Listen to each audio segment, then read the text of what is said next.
Ako ang inyong Lolo Paer at ito ang aking kwento. Taong 1976, sa isang liblib na lugar sa probinsya ng Albay, nagsimula ang isang serye ng nakakakilabot na pangyayari na yumanig sa katahimikan ng baryo. Ang usap-usapan ay tungkol sa isang gumagalang aswang na tinawag nilang Awok. Isang nilalang na may kakayahang mag-anyong isang dambuhalang itim na baboy o baboy ramo. Kilala ang Awok sa pambihirang bangis at lakas, lalo na tuwing gabi. Kapag kabilugan ng buwan, sinasabing lumalakas pa ito, nagiging mas agresibo at mas mabangis kaysa karaniwan. Hindi basta-basta ang halimaw na ito, sapagkat laman ng katawan ng mga biktima ang kinakain nito. Itinitira lamang ang ulo at mga buto na madalas matagpuan sa tabi ng ilog o sa gitna ng kagubatan. Ang takot at kaba ng mga taga-baryo ay nagsimula nang matagpuan ang pugot na ulo ng isang babae sa tabi ng ilog. Siya ay isang dalaga na sinasabing nagpunta lamang doon upang maglaba, ngunit hindi na nakabalik pa.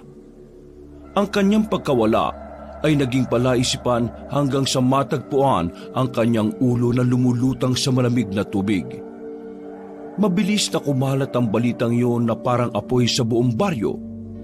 Agad nag-ipon ng mga tao sa lugar kung saan natagpuan ang ulo ng dalaga. Makikita ang halo-halong emosyon sa mukha ng mga tao. Takot, gulat, pagkabalisa. Ang kanilang mga mukha ay maputla at ang ilan ay didirektang nakatingin sa pugot na ulo. Hindi pinalabas ang mga bata sa pagkakataong yon at pinanatili sa kanilang mga bahay upang di masaksihan ang kalunos-lunos na sinapit ng biktima. Ang mga tao ay nagsimulang magbigay ng kanilang mga saloobin. Imposibleng tao gumawa nito. At sa palagay niyo po, ano o sino? Hindi ba't naging usap-usapan noon mga gumagalang Awok dito sa atin? Baka bumalik na at dito na naman napiling mambiktima. Ay nako, nakakaawa naman ang babaeng ito. Naging laman siya ng aswang eh. Diyos ko, Lauro, bakit ngayon pa? Hindi ba't mahigit 10 taon ng tahimik ang baryo natin? Bakit bigla silang bumalik? Nagkatinginan ng mga tao. Ang katahimikan ay biglang napuno ng bulong-bulungan at takot. Ang bawat isa ay pilit inaalala ang mga kwento ng matatanda tungkol sa Awok. Minsan sa kanilang baryo, mahigit 1 dekada na halos ang nakakaraan, may isang pamilya ang bagong lipat. Ito ay ang pamilya Salvador. Kinagigiliwan sila nung una dahil mababait at matulungin sa mga taga-baryo. May 2 silang anak at kasalukuyang ipinagbubuntis ang pangatlo. Ngunit ayon kay Mang Lauro, kasabay ng pagdating ng pamilyang yon noon, nagsimula naman ang kakaibang mga pangyayari sa baryo. Tuwing kabilugan ng buwan, may napapansin silang mga di pangkaraniwang kalunos-lunos at mga tunog na gumagala-gala sa kanilang mga bakuran. May mga pagkakataon may nawawalan ring mga hayop at ang mga natitira na lang ay mga buto at balat. Isang gabing maliwanag ang buwan, nagpasya si Mang Lauro at ang ilan pang kabataan na magbantay malapit sa bahay ng mga Salvador. Sa kanilang pagmamatsyag, natuklasan nila ang tinatagong sikreto ng pamilyang yon. Isang malaking baboy ramo ang lumabas mula sa loob ng bahay ng mga ito. Ang hayop ay mas malaki sa karaniwan nilang anyo. Mapupula ang mga mata at mabilis na kumilos. Nagbantay pa sila doon hanggang sa makita nila na bumalik sa bahay na iyon ng baboy bago sumikat ang araw. Doon nila napagtanto na ang pamilyang Salvador ay mga Awok. Agad na kumalat ang balita sa buong baryo. Bagamat walang direktang ebidensya maliban sa nakita nila Mang Lauro, sapat na ito para magdulot ng takot sa mga tao. Dahil dito, pinatalsik ang pamilya Salvador sa baryo. Pinakiusapan nila ang mga tao na bigyan sila ng pagkakataon, ngunit hindi sila pinakinggan. Ang mga ito ay napilitang lisanin ang lugar at lumipat sa ibang bayan. Ilang araw lang ay nabalitaan ng mga taga-baryo na sa nilipatang lugar ng mga ito ang sunod-sunod na pagkawala ng mga tao. Sa kalaunan, isang grupo ng mga magsasaka ang umano'y nakapatay sa kanila. Sa palagay niyo po ba, may kinalaman pa rin ito sa mga nangyari noon, Mang Lauro? Abay, may posibilidad yan. Baka may ibang kamag-anak o kaya naman may nakaligtas na kapamilya.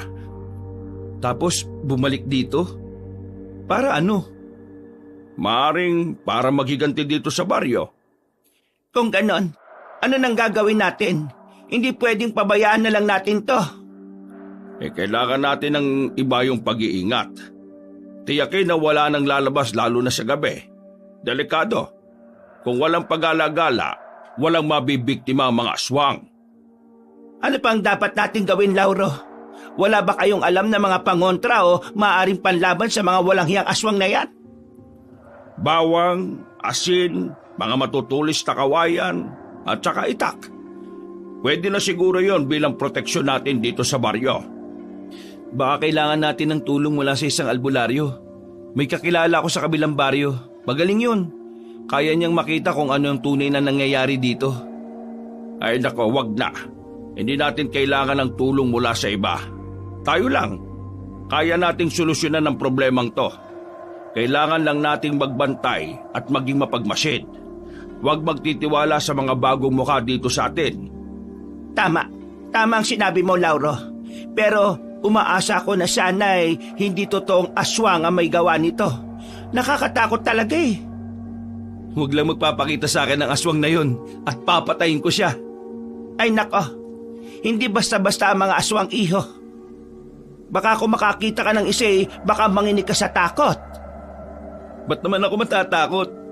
Lalaban ako at ipagtatanggol ko ang buhay ko kung sakali. Haharapin ko siya kahit na anong klaseng halimaw pa siya. Matapang ka, binata. Pero huwag kang padalos-dalos. Tulad ng sabi ni Salve, mahirap kalaban ng mga awok. Malalakas sila at mabangis. Kailangan mo munang maghanda bago ka kumilos. Sana naman, Lauro, mali tayo. Sana hindi to kagagawa ng pamilya awok. Pagdasal natin. Pero habang di pa tayo sigurado, mas mabuting maging handa tayo. Kung ikaw, wala ka namang dapat na alalahanin eh. Bukod sa ikaw ang pinakamayaman dito sa lugar natin, matibay ang bahay mo at napapalibutan ng matataas na bakod. Paniguradong di mapapasok ng awak ang bahay mo. Pero paano naman kaming may hirap? Mga bahay kubo lang ang amin, madaling pasukin. Ang kaligtasan natin sa aswang ay hindi naman nagbabase sa kung anong estado natin sa buhay, Salve. Mauutak ang mga yan. At akala nyo ba porke awok o aswang na baboy ay hindi sila pwedeng mag-anyong ibang hayop? Kaya nila magpalit-palit ng anyo. Aso, buwaya, ibon. Kaya wag nating maliitin ang kakayahan nila. Mas mabuti nating gawin sa tuwing sasapit ang gabi. Wala na munang lalabas, lalo na kapag bilog ang buwan. Kung wala silang mabibiktima dito kusa rin silang lalayas. Ganun na lang ba? Magtatago na lang tayo? Hindi ba pwedeng lumaban tayo? Kaya nga. Hindi na kailangan. Kung wala silang makikita, mabuburyo ang mga yan sa gutom at lilipat ng lugar kung sino man sila. Pero sa tingin ko, mas maganda kung lalaban tayo. Tamang sinabi nitong si Rigor Hindi natin pwedeng hintayin na may mabiktima ulit. Mas delikado kung susubukan nating lumaban ng hindi natin alam ang ginagawa. Dapat lahat tayo manatili sa loob ng ating mga tahanan. Maglagay tayo ng mga palatandaan o proteksyon sa paligid ng bahay natin. Kung susundin natin lahat ito, abay walang mapapahamak. Tahimik na nag-isip si Rigor sa mungkahi na matandang si Mang Lauro. Bagamat medyo nag-aalangan, napagtanto niya na may punto din naman ang matanda. Maya-maya, dumating na ang pamilya ng biktima. Agad na bumungad sa kanila ang kalunos-lunos na sinapit ng kanilang mahal sa buhay. Ano ko, Diyos ko? Ang anak ko! Bakit ganito? Sinong gumawa niya sa kanya? Kawawa naman siya. Napakasakit naman talaga ang mamatayan ng anak. Pero mas lalong masakit kapag ganyan na maging biktima ng aswang ang iyong kapamilya. Ay, mababaliw siguro ako. Diyos ko, bakit naman ganito? Kawawa naman ang anak ko. Rosa! Halos manginig ang katawan ng babae habang ang kanyang mga mata ay lumuluha ng walang patid. Parang biglang nawalan ito ng lakas at naupo sa lupa. Yakap-yakap ang sarili habang patuloy sa pag-iyak. Ang ama ng biktima ay tila nagpipigil naman ng galit at halatang pinipigilan ang napipintong pag-iyak. Ang kanyang mga kamao ay maigpit na nakasara, ngunit wala siyang magawa kundi ang titigin ng ulo ng kanyang anak. Ang kanyang mga labi ay nanginginig, tila gustong sumigaw, ngunit walang salita na lumalabas. Makikita ang matinding sakit na nararamdaman sa pagkawala ng kanyang mahal. Ang ilan sa mga tao roon ay napayuko at parang hindi kayang panoorin ng tagpong yon. May ilan na umiiyak din. Ramdam nila ang paghihinagpis at pagdadalamhati ng pamilya. Kawawa naman siya. Napalingon si Rigor sa kanyang tabi nang marinig ang pamilyar na tinig. Gulat na gulat siya nang makita kung sino ang nagsalita. Si Noah, ang bunsong kapatid ng kanyang nobyang si Mildred na 10 taong gulang pa lamang. Nakatayo ito doon, tahimik at nakatingin sa paligid na parabang hindi alintana ang madilim na eksena sa harapan nila. Napansin ni Rigor na ang mga mata ni Noah ay nakatuon sa pugot na ulo na nasa tabi ng ilog. Ngunit sa kabila nito, walang bakas ng takot o pangamba sa mukha ng bata. Sa halip, tila may kakaibang tapang itong nakikita sa mga mata ng bata. Bagay na lalong nagpatindi ng kaba sa dibdib ni Rigor. Oh, Noah, anong ginagawa mo dito? Kuya Rigor? Bakit ka ba nandito? Hindi mo dapat nakikita to eh. Nasa ba ate mo? Nasa may banda po ron sa sulong ng ilog naglalaba. Ako naman po nakikipaglaro kanina sa mga bata kaso pinapasok sila sa mga bahay nila eh. Naiwan ako mag-isa dun sa pinaglalaruan namin. Bakit ka nagpunta dito? Halika na nga, ihatid na kita sa inyo. Pambira ka talaga oh. Malalagot ka sa ate mo nito eh.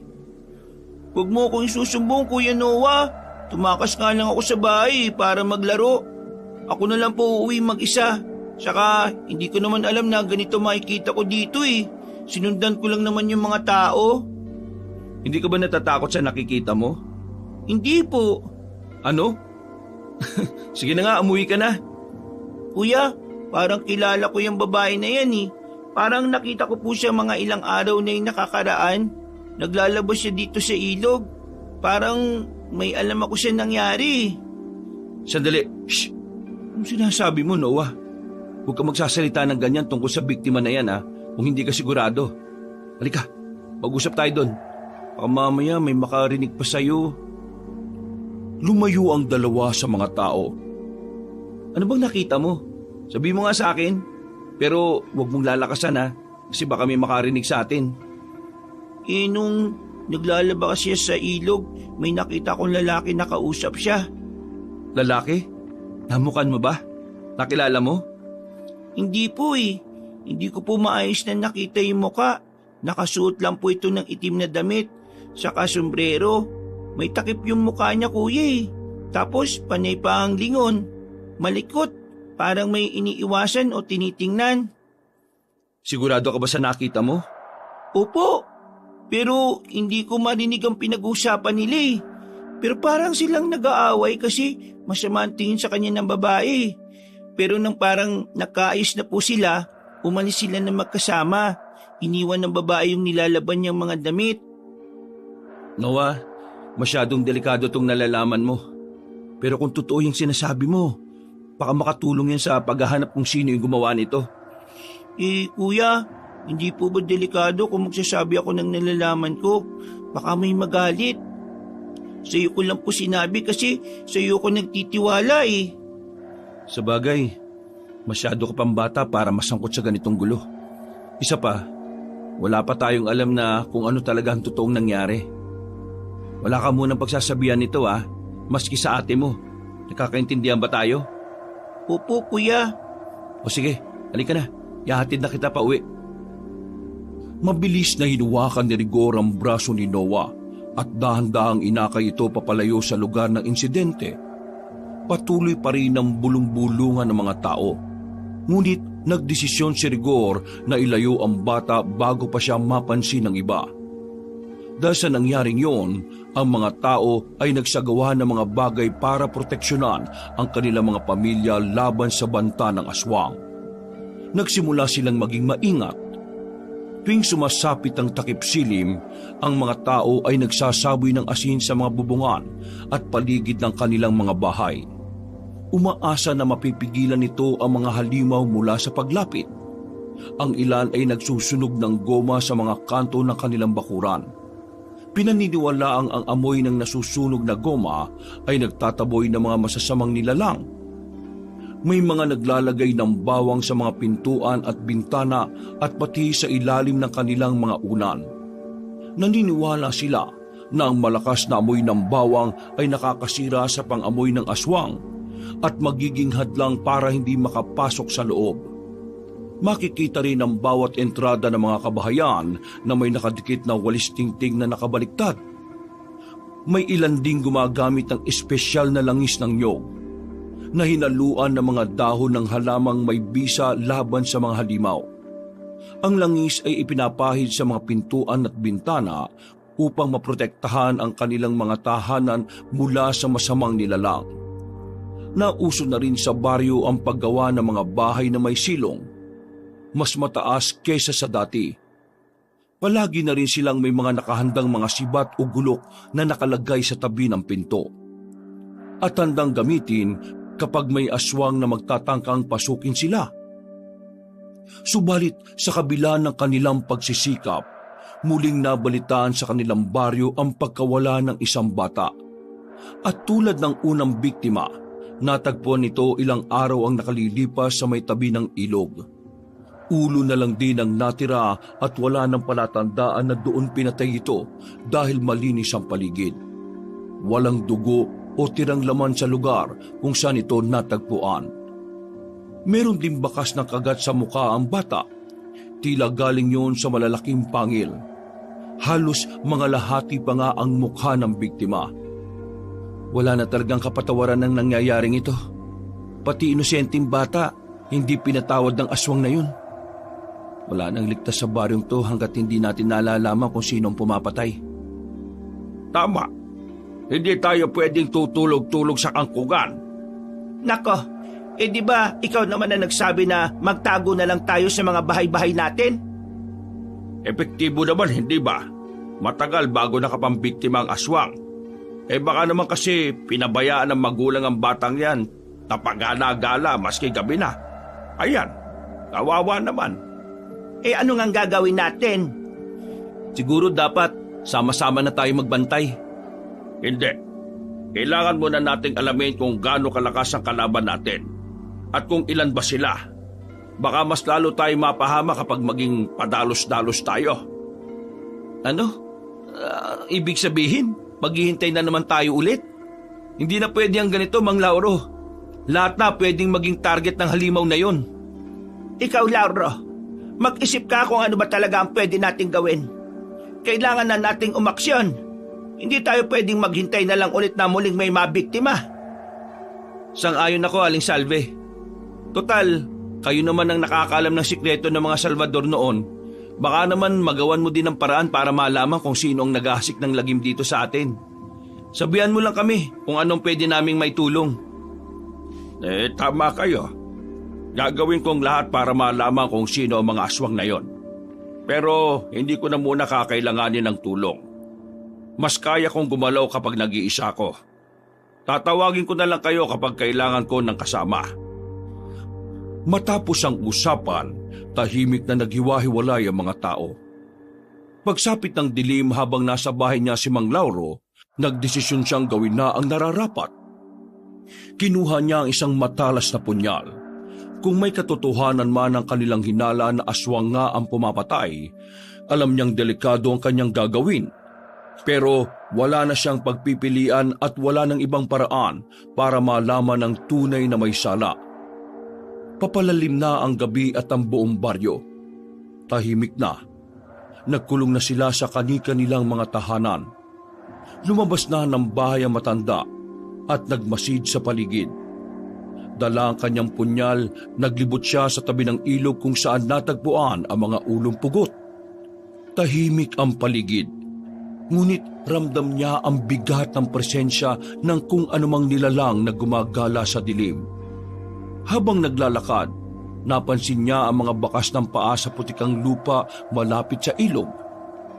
Hindi ito normal na bakas.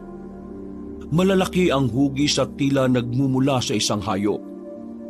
Sinundan niya ang bakas, ngunit bigla itong nawala sa dulo ng isang malaking puno.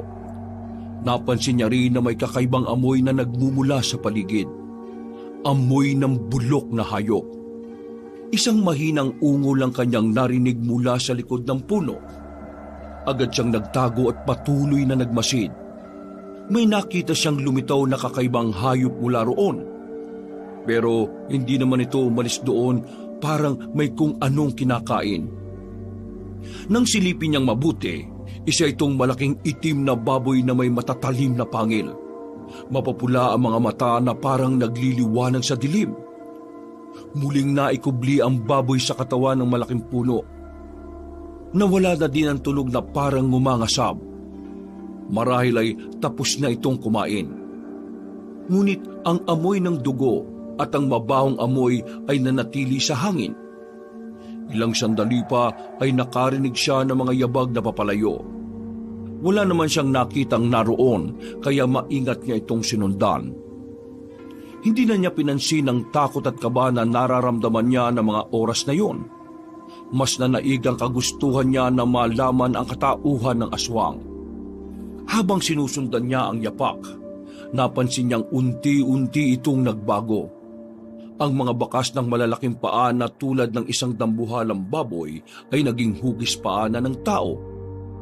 Sa dulo ng daan kung saan nagtapos ang barka ng mga yabag, ay nakita niya ang isang kubo sa gitna ng bukid. Napangiti si Mang Lauro sa kanyang nakita. Pumasok sa kubong yun ng isang babae at isang bata. Ha! Huli kayo. Wala na kayong may tatago sa akin. Matapos ang gabing yon, naglaho na ang magandang samahan at maging ang pagkakaisa ng mga tao sa baryong yon. Ang bawat isa ay nagdududa sa kanilang kapwa. Maingat sila sa pakikipag-usap at pakikisalamuha, lalo na sa mga dumarating na dayo. Ngunit maging ang mga nakatira na doon ay di nakaligtas sa mga mapanghusgang tao. Lalo na kung hindi naman talaga taga roon. Isa sa lubos na naapektuhan ay ang pamilya ni na Mildred na naninirahan na doon na halos 5 taon. Ang kanila kasing bahay ay nakatayo sa gitna ng malawak na bukirin. Ang distansya na kanilang bahay sa ibang mga kabahayan ay naging dahilan upang sila ay pagdudahan at pag-isipan na masama. Napansin din ng mga tao na bihira silang makihalubilo at ang tanging nakikita lang nilang madalas sa baryo ay ang batang miyembro ng kanilang pamilya na nakikipaglaro sa mga bata. Nakikita lang nila ang mga taong ito kapag nagpupunta sa palengke o kaya naman ay naglalaba sa ilog. Ngunit sa kabila ng nangyayaring ito, si Rigore hindi nawala ang tiwala sa kanyang nobya at sa pamilya nito. Nakilala kasi niya ang pamilya bilang mababait at masisipag na tao. Kahit anuman ang naririnig niyang paninira sa kanila, nanatili siya sa panig ng mga ito at paminsan-minsang ipinagtatanggol. Hanggang sa isang araw, magkakasama silang tatlo ni na Mildred, Rigor at si Noah. Inanyayahan ng binata ang dalawa na dumalo sa kanyang kaarawan ng araw na yon. May kaunting salo-salo kasing inihanda ang kanyang pamilya para sa kanya. Ngunit hindi naging maganda ang pagtanggap ng ilang tao sa magkapatid nang dumating sila. Maging ang mga magulang ni Rigor ay ilag at tila iniiwasan ng magkapatid. Kuya Rigor, di ba birthday mo to? Oo, bakit? Ba't parang ang lungkot? Parang wala ako nakikitang tao nang ngumingiti. Tapos, parang kanina pa nila kami tinitingnan ni Ate Mildred ko eh. Ayaw po ba nila sa amin? Noah, ano bang sinasabi mo? Huwag ka nga maingit, baka marinig ka nila. May masabi pa silang hindi maganda sa atin. Sinasabi ko lang naman ate kung ano yung nakikita ko eh. Bakit sila ganun makatingin sa atin? Saka bakit para silang umiiwas? Oo nga Rigor. Napansin ko na rin yan kanina pagdating namin. Ay nako, wag niyo na lang silang pansinin, no? Tungkol ba ito sa mga nangyayaring patayan dito sa baryo? Parang gano'n na nga. Ang mga tao ngayon dito lahat pinaghihinalaan eh. Nag-iingat lang ang mga tao. At isa kami sa pinaghihinalaan nila. Kaya iwas sila sa amin, ganun ba? Hayaan niyo na lang. Hindi naman nila alam ang totoo eh. Mabuti pa umuwi na kami, Rigor. Wala kaming lugar dito. Wag. Birthday ko to, mahal. Hayaan na lang natin sila. Kayo ang espesyal na bisita ko dito, no? Nakakalungkot naman. Tahimik na nga lang kaming namumuhay malayo sa karamihan, tapos madadamay pa kami sa ganito. Alam ko, mahal. Naniniwala akong wala kayong ginagawa masama. Pasasaan ba't mahanap din natin ang tunay na may sala sa mga patayang nagaganap dito? Kung uuwi kayo at lalayo sa mga tao, mas lalo mag-iisip ng di maganda yung mga yan. Nakakapanibago, kuya. Pero sana nga, mahanap na po yung may kasalanan. Namimiss ko na rin yung mga kalaro ko eh. Nakakainip na po yung walang ginagawa. Hayaan mo. Gagawa ko ng paraan para maalaman na natin ang totoo. Anong gagawin mo? Magbabantay ako.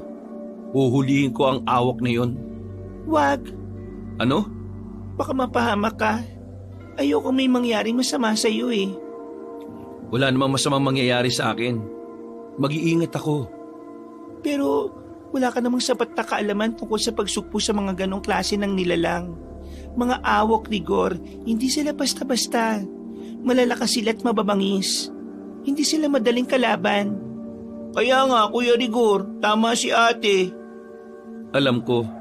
Pero hindi naman pwedeng magsawalang bahala na lang tayo, di ba? Kayo at yung ibang dayo dito ang naapektuhan sa mga nangyayari. Kawawa naman yung mga walang kasalanan, nadadamay. Bakit naman kasi sa dinami-rami ng pwedeng pamugaran ng aswang, dito pa sa baryo natin? Kaya nga eh. Pero wala naman tayong magagawa kung ganun ang tingin ng mga tao sa amin. Basta, wag lang sanang mangyari na direkta kaming pagbintangan dahil wala naman kaming ginagawang masama eh. Huwag ka mag-alala, mahal. Akong bahala sa inyo. Di ko kayo pababayaan. Ayan ate, buti na lang talaga meron kang si Kuya Rigor. Wala na tayong dapat na ikatakot. Oo naman, no?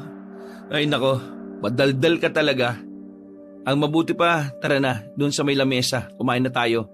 Maraming inihanda si nanay na pagkain para sa mga bisita. Ayun naman talaga gusto ko sa iyo, kuya eh. Tara na ate. Sayang, mukhang masasarap pa naman ang handa nila. Abay, masarap talaga, no? Magugustuhan nyo yan. Meron po laman loob, kuya. Anong laman loob? Ang ibig sabihin ni Noah, baka yung putahe na may laman loob. Paborito kasi niya yun eh. Oo, meron. Parehas pala tayo ng paborito eh. Kaya pala magkasundo tayo. Ang kaarawan ni Rigor ay nagmistulang pista dahil sa dami ng pagkaing inihanda. Sa gitna ng mahabang lamesa ay makikita ang iba't ibang putahe.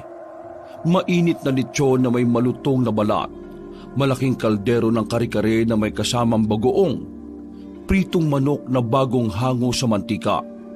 At pansit na sagisag ng mahabang buhay. Sa tabi nito ay may mga panghimagas tulad ng sapin-sapin, leche flan at paboritong suman na nakabalot sa dahon ng saging. Ang mga bisita ay hindi magkamayaw sa pagkain. Kanya-kanya silang kuha ng paborito nilang putahe habang nagtatawanan at nagkwekwentuhan. Halos lahat ay may hawak na plato na punong-puno at ilang beses pang bumabalik sa hapag para magdagdag. Sa gilid, ang mga kalalakihan ay masayang nag-iinuman. May mga baso ng gin at beer sa kamay habang sinasabayan ng kantahan at pagbibiro. Ang ilan naman ay sumasayaw sa saliw ng tugtugin mula sa gitara na nakatayo sa ilalim ng puno. Ang boses ni Rigor mismo ang nangingibabaw nang sinimulan niyang kantahin ang paborito niyang awitin. na sinabayan ng palakpak at sigawan ng mga bisita. Ang selebrasyong yon ay tila naging pansamantalang pahinga nila sa takot at stress tungkol sa gumagalang aswang. Maging ang magkapatid na Noah at Mildred ay naging masaya din. Ang sarap ng handa mo, Kuya Rigor. Parang ayaw ko nang tumigil sa pagkain.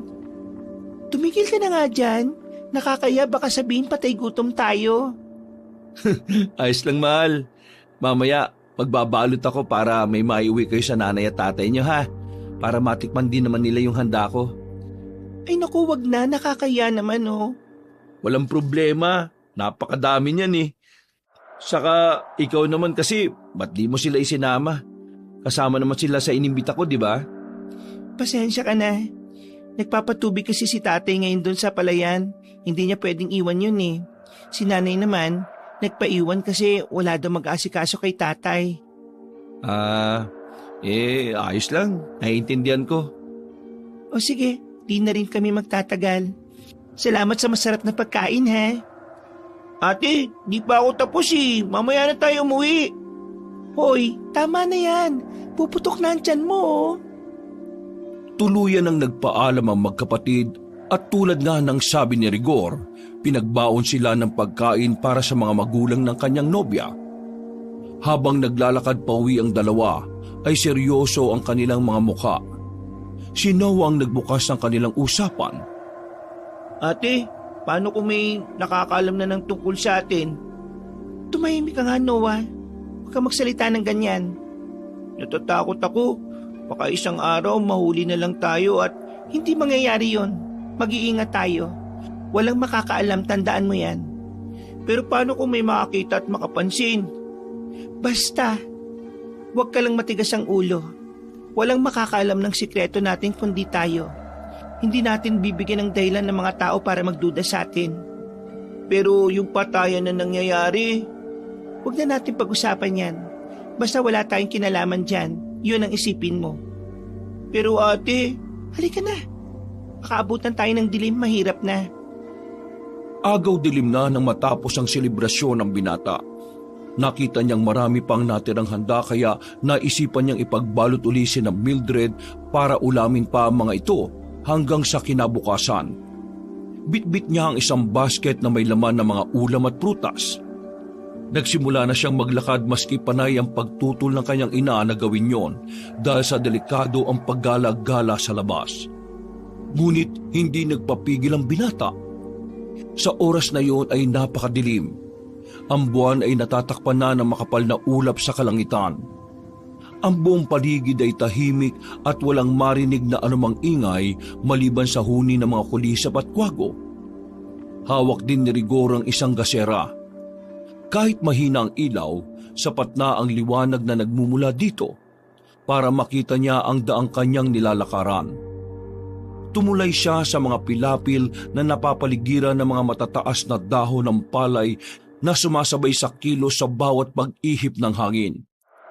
Hindi maiwasan ng binata na makaramdam ng kaba habang patuloy na naglalakad. Kahit sanay na siya sa lugar na yon at madalas naman siyang bumibisita kina Mildred, nang gabing yon ay inalihan siya ng kaunting takot. Lalo na at pakiramdam niya sa habang lumalapit siya sa bahay ng nobya ay may nararamdaman siyang tila mga matang nakamasid.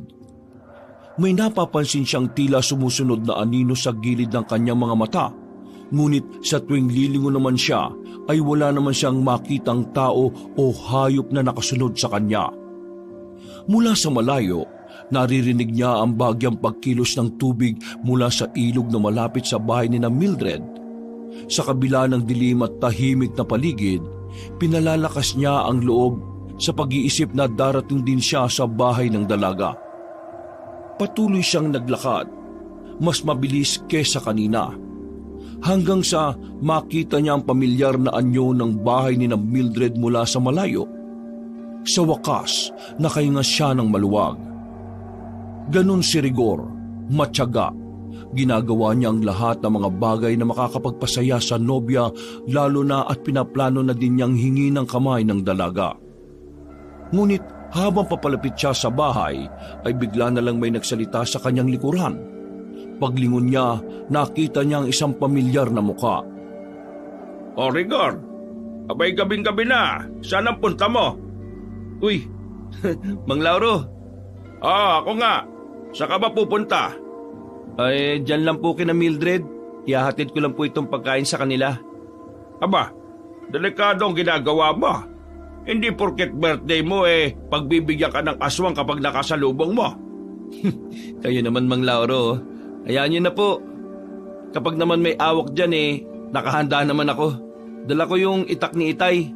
Di naman ako papayag na maging hapunan lang ako ng kung anong hayop na pwede kong makasalubong Nasabi mo lang yan kasi nga di ka pa talaga nakaranas na may makaharap na aswang. Mainam pa umuwi ka na. Bukas mo na lang dalhin niya sa nobya mo kapag may araw na. Naku, salamat po sa pag-aalala niyo pero ayos lang naman ako. Wala po kayong dapat na alalahanin. Desisyon ko pong pumunta dito ngayong gabi. Magulang ko nga po hindi ako napigilan Ganun ba? Kayo ho, ano hong ginagawa niyo dito? Saan kayo pupunta? Kina Mildred din ba? Ay hindi. Nandito lang ako at kagagaling ko lang sa bukirin ko at tinignan kanina yung mga aanihing kamatis at kamote. Hindi ko na natansya ang oras at inabot na ako ng dilim Mabuti pa nga ho kung gusto nyo. Samahan nyo na po kung ihatid dito tapos sabay na tayong umuwi mamaya. Nako, hindi na. Mas nagiging delikado ang gabi ng palalim. Kung ako sa iyo uuwi na rin ako. Ay sige na, maiwan ka na dyan. Napailing na lang ang lalaki habang pinapanood ang ginagawang paghakbang ng matanda sa mga pilapil. Nagpatuloy siya sa paglalakad hanggang sa makarating siya sa mismong bakuran ng mag-anak. Sa tahimik na gabing yon, ay nakita niya ang kanyang nobya na palakad-lakad sa bakuran at hindi mapakali. Paikot-ikot ito at tila may hinahanap na mahalaga. Ang kanyang mga mata ay nakatingin sa malayo na parabang may hinihintay. Sandaling nagtago si Rigor sa likod ng isang puno at tahimik na pinanood ang kanyang nobya. Pinigilan niya makagawa ng anumang klase ng ingay. Anong ginagawa niya? Paminsan-minsan ay napapatingala si Mildred at kapansin-pansin ang pagiging balisa nito. Napansin pa nga niyang nagpahid ito ng luha sa kanyang mga mata. Doon na nagdesisyon ng lalaki na magpakita. Mildred, anong ginagawa mo? Anong? Rigor, bakit ka nandito? Naisipan ko lang na dalang ko kayo ng dagdag na pagkain. Madami kasing natira pa kaya... Bakit ka nandito? Sinabi ko na sa'yo, huwag kang pumunta dito nang hindi nagsasabi. Oh, bakit ka nagagalit? Gusto ko lang naman na maihatid itong pagkain Saka gusto kitang makita. Masama ba yun? Hindi mo naintindihan Di ba't delikado ang pag-alagala sa gabi? Saka hindi to magugustuhan ni nanay at tatay. Yung bigla mong pagpunta rito. Baka kung anong isipin nila lalo na tayong dalawa lang na nandito sa bahay namin. Ha? Wala sila? Saan sila nagpunta? Hindi pa sila umuwi Kasama ang kapatid mo? Oo, makakasama sila. Nag-aalala na nga ako kung nasa na sila Kaya di ako mapakali. Tapos yan, dumagdag ka pa. Mabuti pa umalis ka na at baka maabutan ka pa ni tatay dito. Hindi matutuwa na may kasamang lalaking anak niya sa ganitong oras ng gabi. Mabait naman sa akin si tatay Saka alam naman niya na malaki ang respeto ko sa'yo kung yun ang pinag-aalala mo. Ako na lang ang bahala magpaliwanag sa kanya. Hindi nga pwede. Sige na, umuwi ka na. Maya-maya ay natigilan ng binata na makarinig ng tunog ng isang hayop na nanggagaling sa kanilang bakuran. Huni yun ng isang baboy na nag-iingay. Marahil dahil sa gutom o kaya naman ay may nakitang banta ng isang panganib. Oh, ano yun? Bakit may tunog ng baboy? Mahal, pumasok ka na sa bahay niyo, dali. Baka yung awok yun, delikado. Inilabas nito ang dalang itak mula sa kanyang tagiliran at inihanda ang sarili sa laban. Manda ka sa akin ngayong awok ka. Tumigil ka! Huwag kang pupunta dyan sa likod! Oh, bakit? Basta huwag kang pumunta dyan. Umuwi ka na kasi. Napakasama mo naman sa akin. Birthday ko pa pero sinusungitan mo na ako. Hindi mo kasi naiintindihan, Rigor Umuwi ka na. Bukas na lang tayo mag-usap. Bakit? May tinatago ka ba sa akin? Ano? Bakit ayaw mo akong papuntahin sa likod? Posibleng baka awok yung naririnig ko eh. Pagkakataon na natin na mapatay ang awok para sa ikatatahimik ng buong baryo. Hindi awak ka nandyan sa likod. Marami kaming alagang baboy dyan at mga maliliit na baboy ramo. Ha? Totoo ba yan? Hindi ako magsisinungaling sa iyo, Rigor. Kaya lang kita pinauuwi dahil delikado nga. Bakit ba ang kulit mo? Oy, sige na. Aalis na ako. Pero tanggapin mo muna tong pagkain na dala ko. Sayang naman yung pag-aabala ko kung di mo yan tatanggapin. Saka pwede bang pumasok ka na sa loob ng bahay nyo? Baka mapahama ka pa dito sa labas eh. Oo, sige na. Salamat. Pagkarating ni Rigor sa kanilang bahay, agad siyang sinalubong ng kanyang ina, si Aling Nita, na halatang nag-aalala at galit na galit. Hindi pa man siya nakakapasok ng pinto, ay mabilis siyang hinablot nito sa braso. Saan ka ba galing? Aray ko, Nay. Ang sakit naman ng pagkakahablot niyo sa braso ko. Ang tanong ko, sagutin mo. Saan ka nang galing? Kina Mildred po, inatiran po ng pagkain. Sinasabi ko na nga ba si Mildred na naman eh. Ano ka ba naman, anak? Ano bang hindi mo naintindihan sa sitwasyon ngayon, ha? Di ba't sinabihan ka na nga nila na huwag kang lalabas kapag ganitong oras? Bakit ang tigas ng ulo mo? Ano ba naman yan, Nay? Nagalit na nga sa akin si Mildred, pati ba naman kayo? Nagalit sa iyo ang babaeng yon? Nay, Mildred po, may pangalan siya. Gamitin niyo naman. Ay naku, wala akong pakialam sa pangalan ng babaeng yung Rigor. Ang iniisip ko lang ay ang kaligtasan mo. Kung bakit naman kasi gabing-gabi na nakikipaglandian ka pa. Pagsabihan mo yung babae na yan, ha? Kung pwedeng magpaturo siya ng magandang asal sa nanay niya para malaman niya na hindi magandang tingnan na gabi ay nagpapapunta pa siya ng lalaki sa bahay nila. Nay, hindi naman po ganun ang nangyari. Kusa po ako nagpunta doon at di po niya ako pinilit. Sandali nga po, bakit bang init ng dugo niyo kay Mildred? Huwag niyo sabihing maski kayo eh. Oo, sasabihin ko sa iyo, wala akong tiwala sa pamilya nun. Hindi mo ba alam na usap-usapan na dito sa baryo natin na yung pamilya ng nobya mo ay may kinalaman sa mga Salvador? Kaninong bibig niyo naman narinig yan? Hindi na importante kung kanino. Basta ang gusto ko sana, anak, makipaghiwalay ka na sa babaeng yon. Hindi sila mapagkakatiwalaan.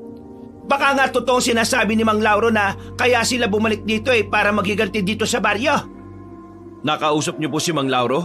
Oo, kanina. Nakausap namin siya ng tatay mo. Siya nga ang nagsabi na nagkita kayo sa bukid. Nasaan si tatay? Ayun, sinundan ka. Ha? Paanong sinundan? Hindi ko naman siya nakita o nakasalubong sa bukid. Imposibleng sumunod doon si tatay. Kanina pa yun sumunod sa'yo. Pagkagaling dito nung matanda, umalis na siya. Dapat nakasalubong ko man lang siya kung talagang nagpunta siya doon. Diyos ko, ano ba itong nangyayari? Huwag naman sanang mapahamak ang tatay mo. Diyan na muna kayo. Hahanapin ko lang po si tatay. Lalabas ka na naman? Huwag na. Pabalik na rin siguro yun dito. Antayin na lang natin. Mas lalong dodoble ang pag-aalala ko sa inyo kung susunod ka pa doon. Ay, ano ba namang klaseng pagpapahirap to? Nay, patawad po kung napag-alala ko kayo. Alam mo, mabait kang anak, Rigor. At alam ko rin na mahal mo si Mildred. Pero sana isipin mo rin ang kaligtasan mo. Anong gagawin ko kung may masamang mangyari sa'yo? Pwede ba? Huwag mo na itong uulitin, ha? Sige po. Hanggat di pa humuhupa ang pananalaki ng aswang dito, susundin ko na po kayo. Patawad po ulit. Kinabukasan, habang tahimik na naghahanda ng agahan si Aling Nita, nakarinig siya ng malakas na katok sa kanilang pinto. Nagdulot ito ng matinding kaba sa kanyang dibdib, lalo't hindi nakauwi ng maaga ang kanyang asawa. Agad niyang binuksan ang pinto. Bumungad sa kanya si Aling Salve at mga kasama nito. May masamang balita kami. Huwag ka mabibigla, Nita. Biglang natigilan ng ginang nang marinig ang sinabing yun ni Manang Salve. Matinding kaba ang agad niyang naramdaman at tila ayaw na niyang marinig ang susunod na sasabihin nito.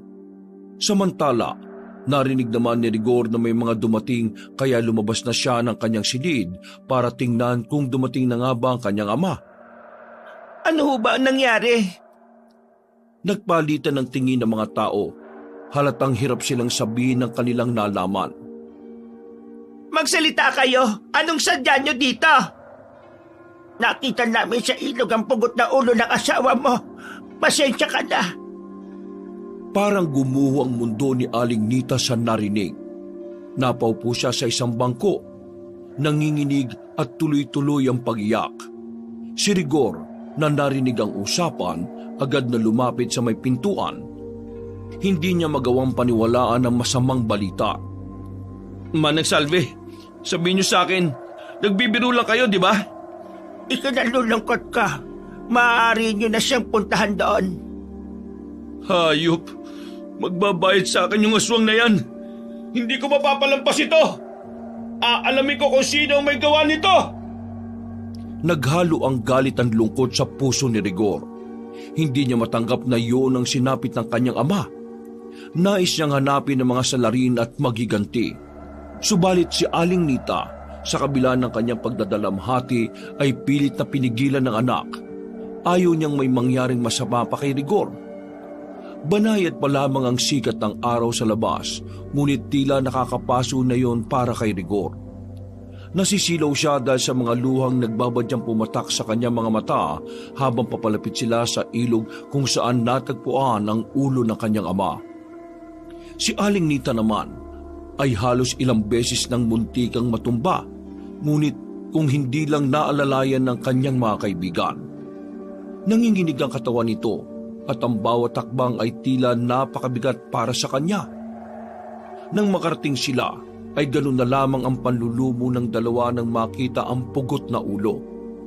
Halos wala na itong kulay dahil sa labis na maputla. May timang labi at ang kanyang mga mata ay mulat at tila naiwan ng takot na ekspresyon sa kanyang mukha. Nakanganga din ng bahagya ang kanyang bibig na animoy na gulat at may kinatakutan. Diyos ka, Dora! Anong ginawa nila sa iyo? Tay, sino may gawa nito sa inyo? Sino ang may kayang gumawa ng ganitong klaseng kalupitan? Anong kasalanan mo para danasin ng ganito? Diyos ko, anong gagawin namin ngayon? Pinatay nila ang asawa ko! Kung sino ka mang hayop ka, umanda ka! Isinusumpa ko, hahanapin kita maski saan ka pa magtago! Anak, wala nang tatay mo! Ano? Isa ba sa atin dito ang gumawa ng ganitong karumal-dumal na krimen? Sino sa inyo kaswang, ha? Wag na wag kang papahuli sa akin dahil papatayin kitang hayop ka! Hindi ako titigil hanggat hindi nakakamit ng mga naging biktima mo ang hustisya! Magbabayad ka! Tama na, Rigor. Emosyonal ka lang sa ngayon. Kalamayan mong loob mo at baka mapano ka naman. Wala akong pakialam kung ano man ang mangyari sa akin. Tay, Diyos ko, ako may kasalanan nito eh. Tay, patawad. Patawarin mo ako. Anak, tama na. Hindi, Nay. Kasalanan ko to eh. Sinundan niya ako kagabi para masiguro kaligtasan ko. Kasalanan ko to, Nay. Kasalanan ko. Walang may kasalanan. Huwag mong sisihin ang sarili mo. Huminahon ka. Nay, hindi ko kayang palampasin to. Hindi ko matatanggap na ganito lang matatapos ang buhay ni tatay. May mananagot sa ginawa nilang ito. Kasalanan ko to. Ang lahat ng atensyon ng mga tao ay napunta kay Mang Lauro nang sabihin ang bagay na yon. Kasalanan ko kasi ako nagsabi sa kanya na nakita kitang papunta sa bahay ng nobya mong si Mildred. Kung sana hindi na ako nakialam, sana hindi ka sinundan doon ng iyong ama. Sana nabanggit ko din sa kanya na may nakita akong malaking baboy na pag-alagala doon sa bukid. Sa palagay ko ay ahwak ang baboy na yon. Dahil nakita ko na malaki ito at may namumulang mga mata. Bakit hindi mo sinabi yan? Nagkasalubong tayo noon pero wala kang sinabi sa akin na may nakita ka palang aswang. Pinipilit kitang umuwi na noon pero hindi mo naman ako pinakinggan. Gusto mo kasi na maghatid sa bahay ng nobya mo ng pagkain kaya hindi ko na nasabi. Pero nagkamali ako. Dapat pala sinabi ko para nakauwi ka na rin at hindi ka na nagawang sundan ng iyong ama papunta sa bahay nila Mildred. Ano ba kayo? Tama na ang sisihan. Walang gusto nang nangyari. Kailangan nating umisip ng paraan para maayos natin ang lumalalang problemang ito. Tama ka, Manang Salve. Pasensya na ho, Mang Lauro, pero di na ako mananahimik at magtatago sa loob ng bahay. At hahayaan ang mga aswang na yan na balutin ang katatakutan nitong baryo natin. Pero delikado yan. Wala tayong alam sa pakikipaglaban sa aswang. Wala nga tayong alam, pero ang mga itak natin at sibat, may magagawa kung sama-sama tayo. Tutugisin natin yung hayop na awok na yan. Kinagabihan, tahimik na nagtipo ng mga tao sa lamay ng ama ni Rigor. Sa pagkakataong yun, maski may banta pa rin ng aswang, ay kampante ang mga tao na walang mangyayaring masama ng gabing yon dahil nakabantay na ang mga tanod at ilang kalalakihan sa paligid. Sa loob ng bahay, makikita ang nakasaradong kabaong ng yumao at sa tabi nito ay nakaupo si Rigor. Nakatungo at tila malalim ang iniisip. Sa kalagitnaan ng lamay ay dumating ang pamilya ng kanyang nobya. Nang makita ni Rigor si Mildred at ang buong pamilya nito, ay blanko ang naging reaksyon niya. Kapansin-pansin naman ang pag-iwas at paglayo ng mga tao nang dumating ang mga ito. Lumapit si Mildred kay Rigor. Mahal, nakikiramay kami sa pagkamatay ng tatay mo. Umugong ang bulungan ng mga tao at ramdam ni Rigor ang biglang pagtaas ng tensyon sa paligid. Anak, bakit mo sila pinapunta rito? Ramdam ng binata na hindi gusto ng kanyang ina ang presensya ng kanyang nobya, pero hindi niya kayang itaboy ang mga taong wala namang ginawang masama at nagpunta lang para makiramay. Tinatanong kita, Rigor. Hindi ba't sinabi ko sa iyo na ayaw kong makita yung mga yan dito? Aling Nita, may problema po ba? Bakit po ganyan kayo magsalita sa amin? Hindi ka naman bigay, di ba? Ayaw kitang makita dito. Umalis na kayo! Pero, hindi po kami nagpunta dito para gumawa ng gulo. Nandito po kami para makiramay. Kung may problema kayo sa amin, aalis na po kami. Pasensya na po. Ano? Kumusta? Nabusog ba kayo sa katawan ng asawa ko? Kailan kayo titigil sa pamimerwisyo dito sa baryo namin? Ho? Ano pong pinagsasabi niyo? Nagmamangmangang ka pa? Sinundan ng asawa ko si Rigor na magpunta siya sa inyo at hindi na siya nakabalik. Pinagbibintangan niyo po ba kami na kami ang pumatay sa asawa ninyo? Bakit naman ho namin gagawin yon? Huwag niyo po kaming siraan sa harap ng maraming tao. Wala po kaming kasalanan sa nangyari sa kanya. Sa tingin mo maniniwala ko? Walang kriminalang umamin sa kanya kasalanan. Wala ko kaming kinalaman sa nangyari sa kanya. Bakit ko naman papatayin ang tatay ng nobyo ko? Kasi alam mong hadlang kami sa inyo. Yon ang motibo mo. Kasi sinisiguro mo na mapapasaya ang anak ko kasi gusto mong umahon sa putikan, hindi ba? Ano pong sinasabi niyo? Hindi po totoo yan. Ilusyonada! Agad na umalma ang magulang ni Mildred nang marinig ang masakit na salitang yon mula sa nanay ng nobyo ng kanilang anak. Ngunit nagpigil sila ng galit dahil nirerespeto nila ang bangkay. Ngunit ang ina ni Rigor hindi nagpapapigil. Halos kalat ka rin si Mildred palabas ng kanilang bahay at si Rigor na natiling walang imik habang nakayuko. Nang makaalis ang mag-anak, lumapit si Mang Lauro kay Rigor.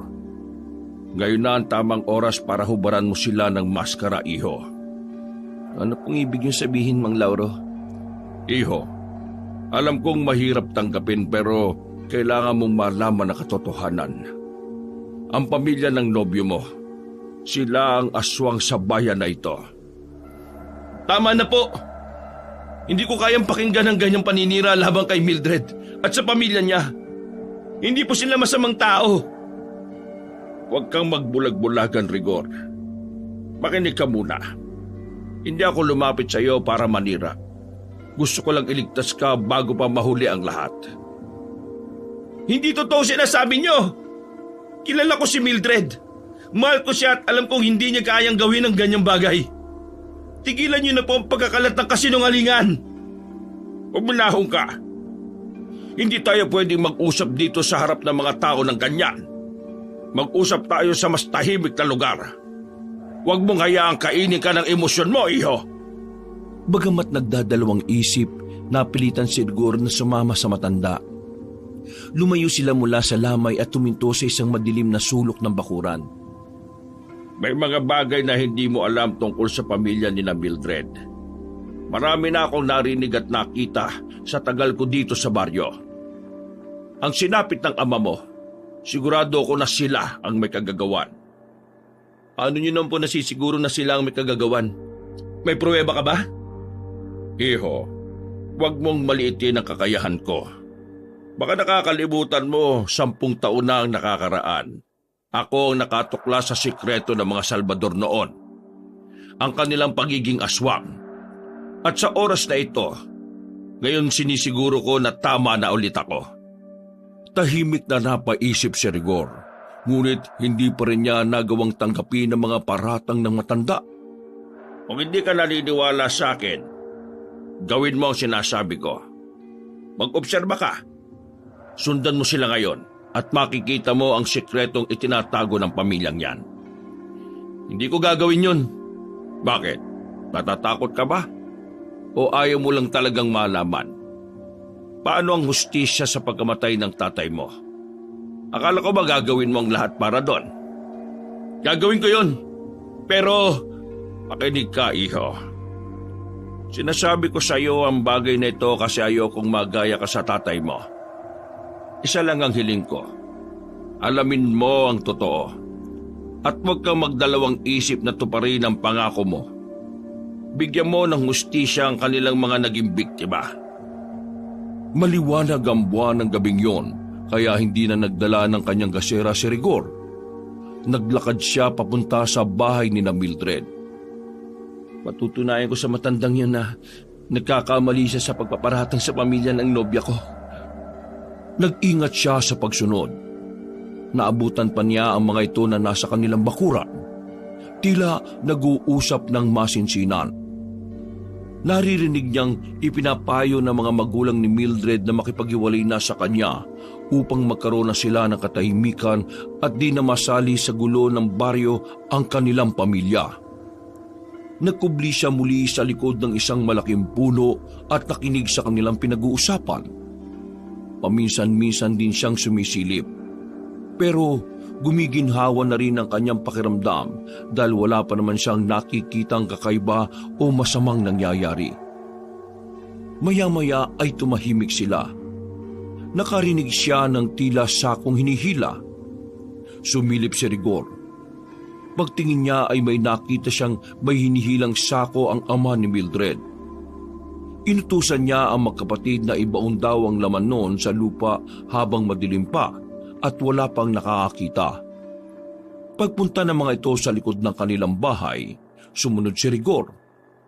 Doon na siya nagtaka. Dahil minsang nabanggit ng kanyang nobya na may alaga silang baboy pero wala naman siyang nakita maski isang hayop sa likuran. Patuloy pa rin siyang nagmasid. Gutom ka na ba, Noah? Oo, ate. Hindi ko pa nga tinitiis ang gutom ko. Aso, ayaw ko lang magreklamo kasi baka pagalitan na naman ako nila nanay at tatay. Mabuti naman at mabait ka na ngayon. Alam mo naman ang sitwasyon natin ngayon, di ba? Hindi ka pwede magpagala-gala kaya kung ano man ang nandito, yun lang muna ang pagtiyagaan mo. O sige na, kumain ka na. Sa sandaling yon, napanganga si Rigor sa kanyang nakita.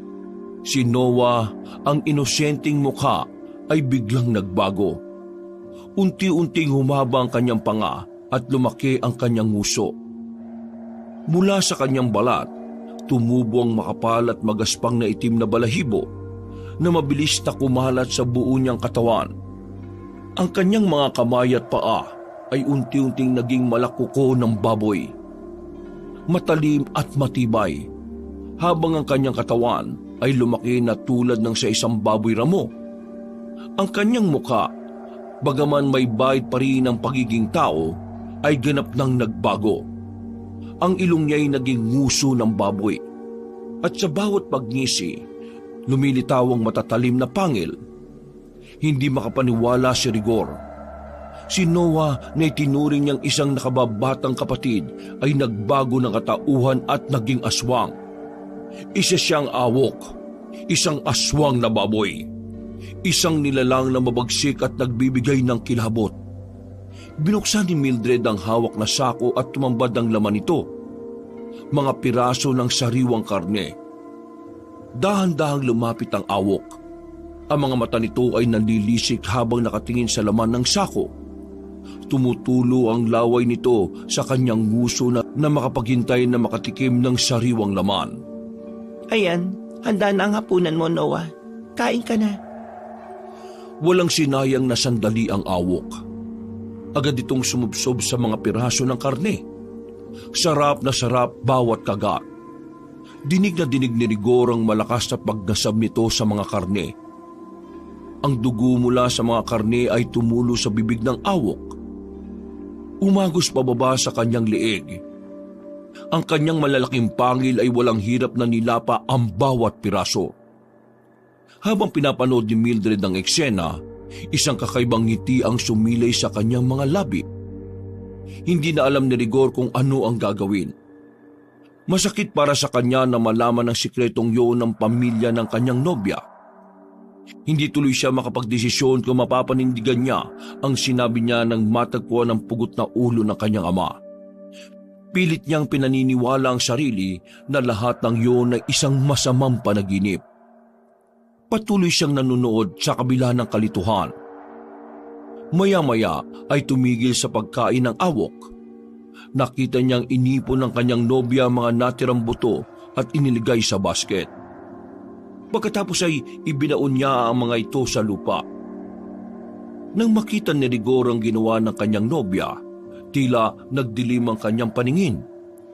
Ang galit at hinanakit na kanyang pinipigilan ay tila biglang nais sumabog. Hindi niya lubos na maisip kung papaano ang kanyang pinakamamahal ay naging bahagi ng ganoong klase ng kasamaan. Nanatili siyang nakatago sa likod ng makakapal na puno.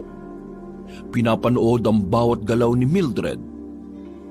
Sa isip niya marahil ay doon inilibing ang mga tira-tirang katawan ng kanilang mga biktima. Kabilang na ang kanyang tatay. Galit siya dahil sa kabastusan at kawalang respetong ginagawa ni Mildred. Hindi ko na kayang panoorin pa ito. Gusto niyang sumigaw. Gusto niyang manugod para ipagiganti ang kanyang ama. Pero nakaramdam siya ng takot. Alam kasi niyang apat sila sa bahay na yon. At papaano kung totoo ang sinasabi ni Mang Lauro sa kanya na mapanganib ang pamilya ng kanyang nobya? Kung isang awok lamang ang kanyang kakalabanin, marahil ay kakayanin niya. Pero ibang usapan na kung apat na aswang ang kanyang susugurin. Alam niyang tulad ng kanyang ama, hindi rin mangingimi ang mga ito na patayin siya, maski nobya niya pa si Mildred. Noah, halika na. Pasok na tayo sa bahay. Agad namang tumugon ng hayop. Sumunod ito sa kanya papasok na ng kanilang bahay. Iniwan ni Rigor ang kanyang taguan. Nang masigurong wala ng tao, lumapit siya sa lugar kung saan inilibing ang mga buto. Hinalukay niya ang lupa gamit ang kanyang mga kamay. Kahit masakit, kahit malamang ubos na ang laman ng kanyang ama, gusto niyang makuha maski ang mga buto na lang nito at maiuwi sa bahay nila. Napaluha siya nang maisip ang tatay niya na nagpalaki sa kanya ay naging pagkain lang ng isang halimaw. Kailangan kong bigyan ng ustisya ang ama ko. Kahit ang kapalit ay ang pagkawala mo, Mildred. Hindi ko hayaang matapos lang ito ng ganito. Pananagutan niyo ang ginawa niyo. Ano ginagawa mo dyan? Huwag! Huwag kang lalapit! Alam ko na ang buong katotohanan. Halimaw ka! Mga halimaw kayo! Nakita ko kung paano nagbago ang anyo ni Noah. Rigor, mali ang iniisip mo. Mali? Eh anong tawag doon sa ginawa niyo ni Noah? Pinakain mo siya ng karne. Saan galing ang kinakain niyang karne? Yung bang katawan ng tatay ko? Kayong pumatay sa tatay ko? Hindi totoo yan.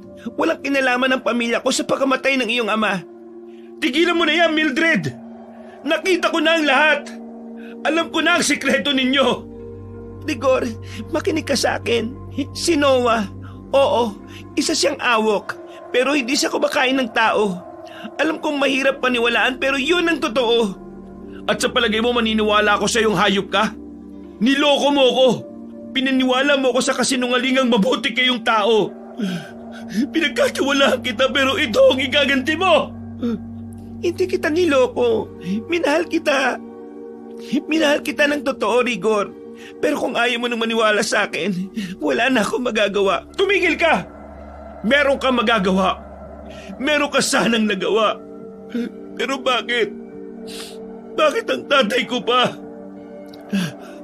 Wala kami kinalaman sa pagkamatay niya o na kahit na sino sa baryong to. Yan ang totoo. Ayos lang kung mamuhi ka sa akin ngayon. Hindi rin kita pipilitin na tanggapin mo ang hindi mo kayang tanggapin. Hindi kita mapapatawad, Mildred. Kailangan niyo magbayad. Kung yun ang desisyon mo, tatanggapin ko. Pero sana bago ka magparusa, alamin mo muna ang buong katotohanan. Agad na umiyak ang dalaga. Punong-puno ng kalungkutan ng kanyang mga mata. Nanghihinayang siya na naging mababaw lang ang kanyang nobyo sa pagtanggap sa tunay nilang kalagayan. Ngunit sa kabila nun, ay handa siyang ipagtanggol ang kanyang sarili sa anumang pwedeng mangyari. Nasa labas na din ang kanyang ama at ina. Alam niyang anumang sandali ay mas lalong tataas ang tensyon sa pagitan nila. Kapwa hayop lang din ang kinakain ng aking kapatid. Kahit awok siya, hindi siya masamang nilalang. Biktima lang din siya ng pagkakataon. At hindi niya ginusto kung ano man siya ngayon. Patunay na kahit alam niyang di niya kami tunay na kaano-ano, hindi niya kami sinasaktan. Minahal niya kami at ganoon din naman kami sa kanya. Minahal ko siya nang higit sa tunay na kadugo. Anong sinasabi mo? Hindi kayo tunay na magkapatid? Paano nangyari yon? Hindi mo ba napansin na masyadong malayong agwat ng edad namin? Ampun si Noah. Anak siya ng mga Salvador na madalas pag-usapan ng mga tao. Nang mamatay ang mga magulang niya, napasa amin si Noah.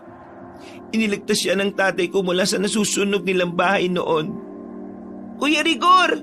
Tumahimik ka! Huwag mo sigawan ng kapatid ko! Gagawin ko ang gusto ko. Kung ganon, yung batang yan lang ang aswang dito. Isa lang ang ibig sabihin nun. Kayang-kaya kitang mapatay, hayop ka! Tumigil ka!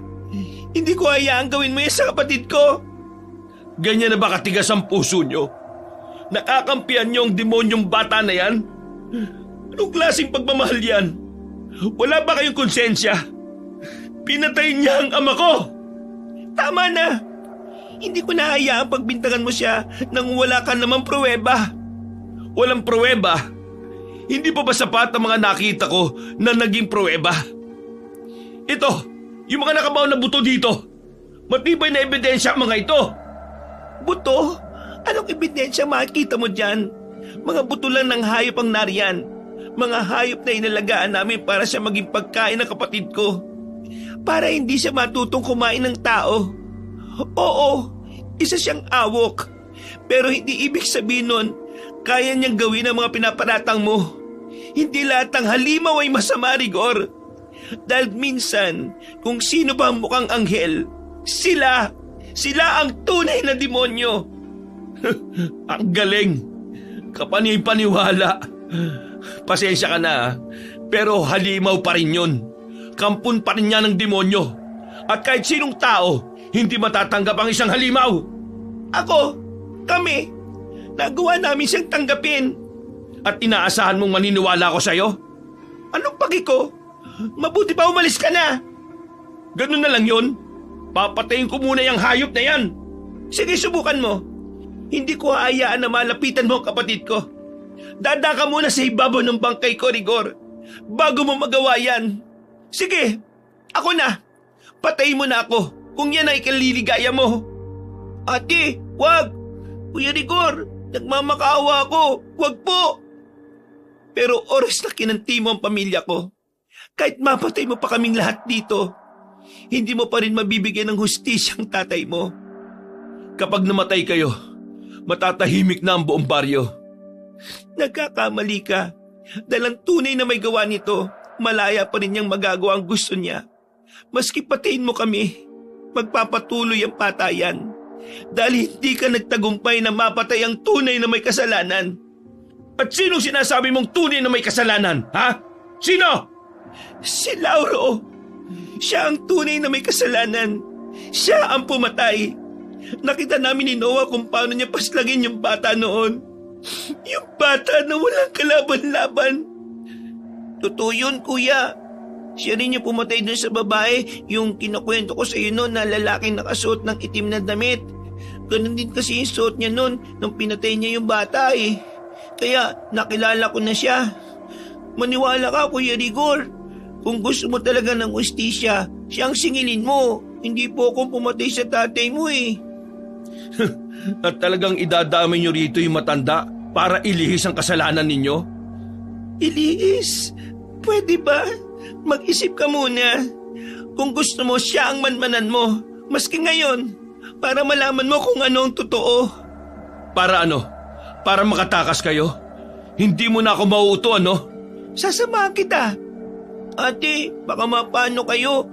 Malupit ang matandang yon. Wala siyang awa. Gusto ko din ng ustisya. Gusto kong pagbayarin at sumbatan ng mga taong halos pandirian kami dahil sa masamang iniisip nila sa amin. Gusto kong malinawan na ang lahat at lumabas na ang katotohanan. Kaya tutulungan kita. Sasamahan kita sa pag-alam ng totoo. Anong gagawin ko ngayon? Anong gagawin natin? Ang katahimikan ay namayani sa pagitan nilang dalawa. Pero kahit ganoon, sa loob ni Mildred ay nagkaroon siya ng pag-asa sa sinabing yun ng kanyang nobyo. Dahil ibig sabihin nun ay binibigyan na siya ng pagkakataon nito na malinis ang kanilang pangalan. Nagpunta silang dalawa sa bahay na matanda. Ang bahay na ito ay napapalibutan ng matataas na pader at sa tuktok ng bakod ay may nilagay na matatalim na bakal na tila sadya upang pigilan ng sino man na pumasok ng walang pahintulot. Paano tayo makakapasok dyan? Maghihintay tayo ng isang pagkakataon. Mapapasok natin ang bahay na yan. Maya-maya ay may nakita silang gumalaw na anino mula sa dilim. May nakita silang tao na tila hirap na naglalakad. Ang lalaki ay nakasuot ng purong itim at nakatikip ang mukha. Halos malaki ang kanyang mga mata nang makita kung ano ang bitbit ng taong yun. Isang babae at mukhang wala na itong buhay. Nang pumasok sa loob ang matanda, naiwang nakabukas ang tarangkahang yun. Sinamantala naman ito ng dalawa. Nakapasok sila sa loob. Sa harap ng bahay, may isang malaking bakanting espasyo na tila isang puo kung saan maaaring magtipon-tipon ng maraming tao. Ngunit sa pagkakataong yon, ang lugar ay walang ibang laman kundi ang isang napakalaking buwaya na nakahiga sa gitna. Ang presensya ng hayop na yon ay parang nagbigay ng matinding babala sa sino mang malapit sa bahay. Agad na nagtago ang dalawa at siniguro na hindi nila magagambala ang buwayang yon. Anong ginagawa ng malaking buwaya dito sa bakuran niya? Hindi ko pa alam.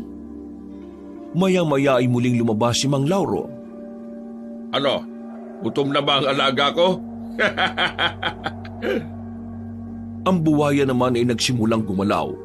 Unti-unting iniangat ang mabigat na katawan nito na parang tumutugon sa tinig na matanda. Kain na. Alam kong gutom ka eh. Siguradong magugustuhan mo ito. Napakasariwa niyan. Sinunggaban ng buwaya ang karne at malakas na nilapa ito. Tumunog ang nakakakilabot na tunog ng bagbali ng buto at pagkapunit ng laman. Sa sobrang laki ng hayop, tila nagmistulang laruan lang ang karne sa bibig nito. Kailangan kong ihanda ang susunod na pagkain mo.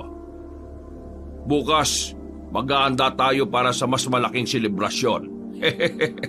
Pero sana wag mo akong bibiguin ha.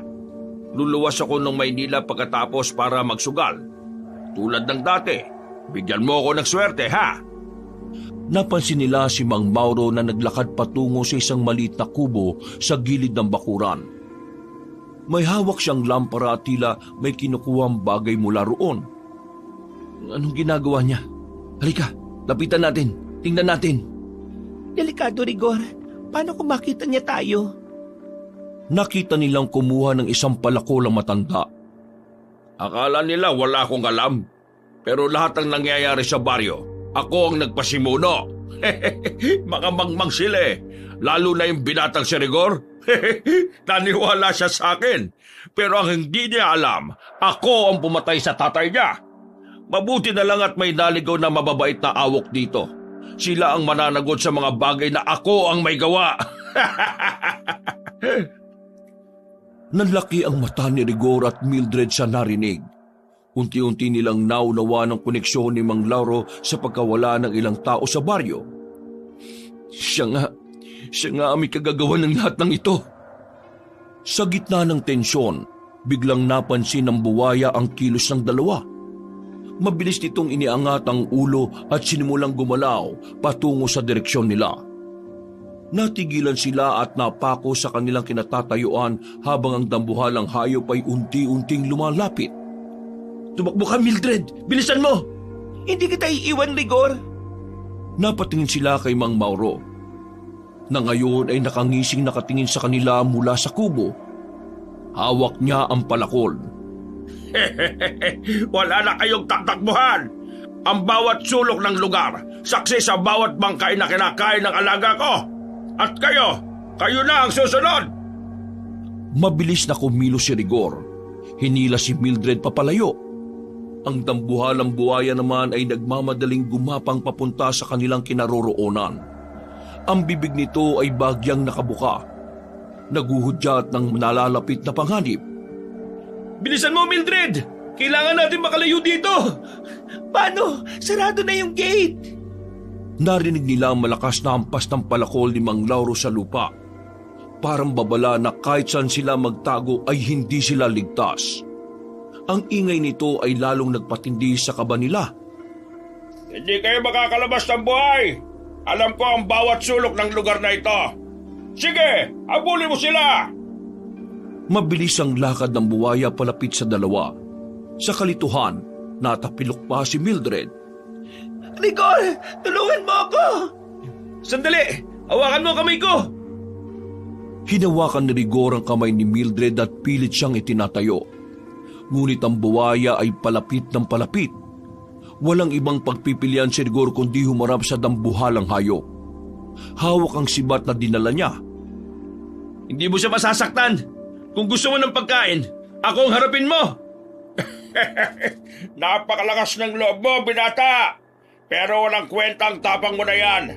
Magiging laman ka lang ng tiyan ng alaga ko. Wala nga sigurong kwenta kung nag-iisa ako. Pero paano kung kasama na namin sila? Anong ibig mo sabihin? Sino tinutukoy mo? Hindi mo ba naririnig? Sa gitna ng ingay ng nagngangalit na buhaya at ang tensyon sa pagitan nila, biglang narinig ni Rigor at Mildred ang malalakas na kalabog mula sa harap ng tarangkahan. Tila may mga taong pilit na binubuksan ng matibay na bakal na gate ng bakura ni Mang Lauro. Rigor, may mga tao! Sino kaya yung mga yan? Si Mang Lauro ay natigilan at ang dati maangas na ekspresyon niya ay napalitan ng kaba. Tumakbo siya papunta sa gilid ng bahay upang tanawin ang nangyayari sa harapan. Laura! Buksan mo ang gate! Alam na namin ng mga ginawa mo! Dapat ka lang managot! Sa wakas, sa lakas ng sama-samang puwersa, tuluyang bumigay ang bakal ng tarangkahan. Pumasok ang mga tao, dala ang mga hawak nilang mga sibat, mga itak at iba pang sandata. Mga walang ya, anong ginagawa nyo rito? Wala kayong karapatang pumasok sa lugar ko. Napakasama mong hayop ka! Mamamatay tao ka! Ang buwaya na kanina'y handang umatake kina Rigor at Mildred ay biglang napahinto. Parang naalarma ito sa ingay at dami ng mga taong paparating. Ang buwaya! Patayin nito! Bago pa may mapahamak! Hetong si Rigor! Mag-iingat kayo! Huwag kayong basta-basta lumapit! Napakalakas ng hayop na yan! Habang nagkakagulo, mabilis na kumilos si Rigor at Mildred. Hinawakan ni Rigor ang sibat niya ng mas mahigpit at pumwesto upang protektahan si Mildred. Si Mang Lauro naman ay pilit na naghahanap ng paraan upang makatakas sa gitna ng kaguluhan. Hindi niyo ako mahuli! Nagpatuloy ang kaguluhan habang sabay-sabay na hinaharap ng mga tao ang buhaya at si Mang Lauro.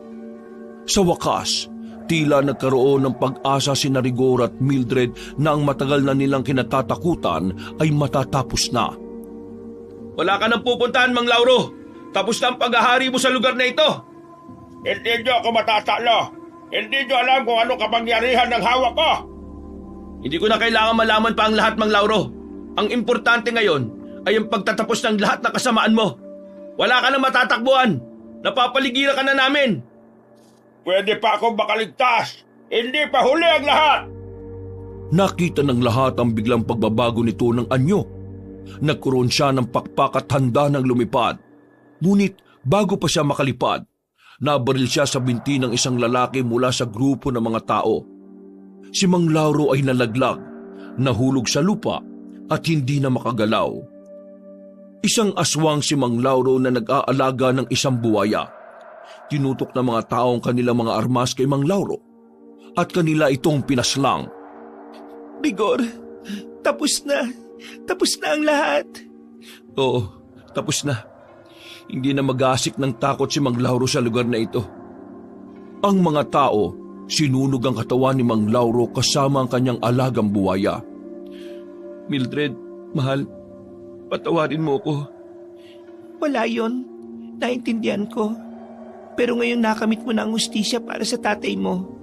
Maaari bang humiling? Ano yun? Yung sikreto namin. Wala akong alam sa sikreto niyo, Mildred. Halika na, hatid na kita sa inyo. Ba't mo pa ako ihatid nandito sila nanay at tatay? Sila nga ang nagsumbong sa mga tao hindi ba? Kaya nandito sila.